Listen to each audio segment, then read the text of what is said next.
Bismillahirrahmanirrahim. Assalamualaikum warahmatullahi wabarakatuh. Izin sebelumnya saya memperkenalkan diri, saya Muhammad Fahad Afif dari Prodi Hukum Keluarga Islam, Fakultas Syariah dan Hukum dari kelas HKI 4. Di sini saya akan membuat video tugas terkait tentang apa itu arbitrase dan penjelasan-penjelasan lainnya. Mudah-mudahan video ini dapat bermanfaat dan bertujuan untuk memenuhi tugas UTS di mata kuliah PLK Arbitrase. Oke, yang pertama materi penjelasan tentang arbitrase. Arbitrase itu penyelesaian sengketa di luar pengadilan yang dilakukan berdasarkan kesepakatan para pihak. Dalam arbitrase, sengketa diselesaikan oleh seseorang atau beberapa arbiter yang dipilih oleh para pihak.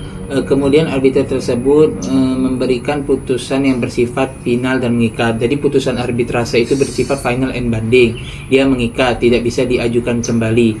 Pemilihan arbiter juga itu ditentukan oleh para pihak. Para pihak bebas untuk memilih siapa arbiternya. Biasanya juga majelis arbitrase itu boleh menunjuk secara langsung siapa yang tepat untuk menjadi arbiter. Nah, di Indonesia arbitrase itu diatur dalam Undang-Undang Nomor 30 tahun 1999 tentang arbitrase.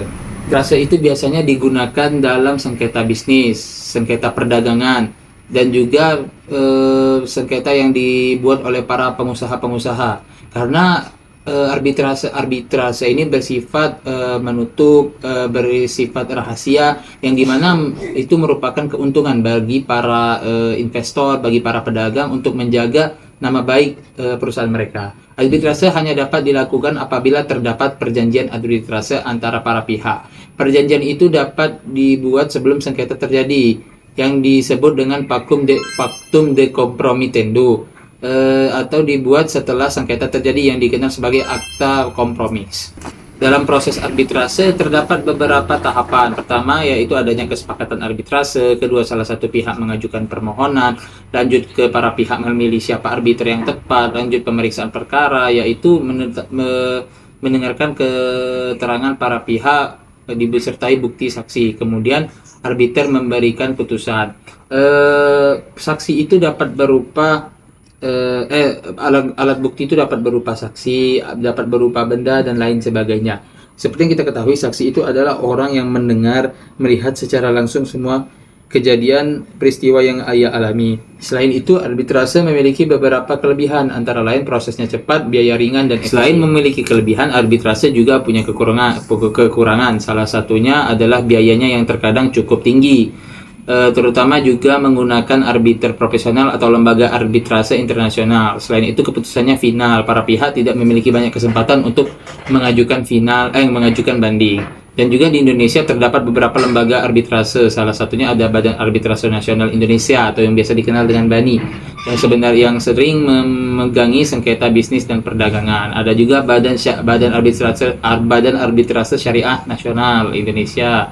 Itu juga merupakan lembaga arbitrase yang ada di Indonesia.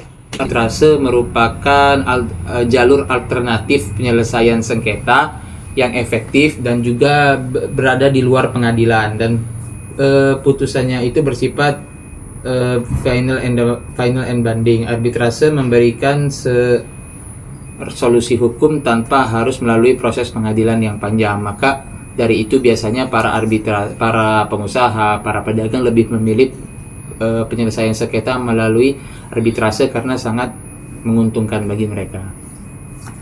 Ini saja yang dapat saya sampaikan. Apabila terjadi salah kata, salah penyampaian dan lain sebagainya, saya mohon maaf. Assalamualaikum warahmatullahi wabarakatuh.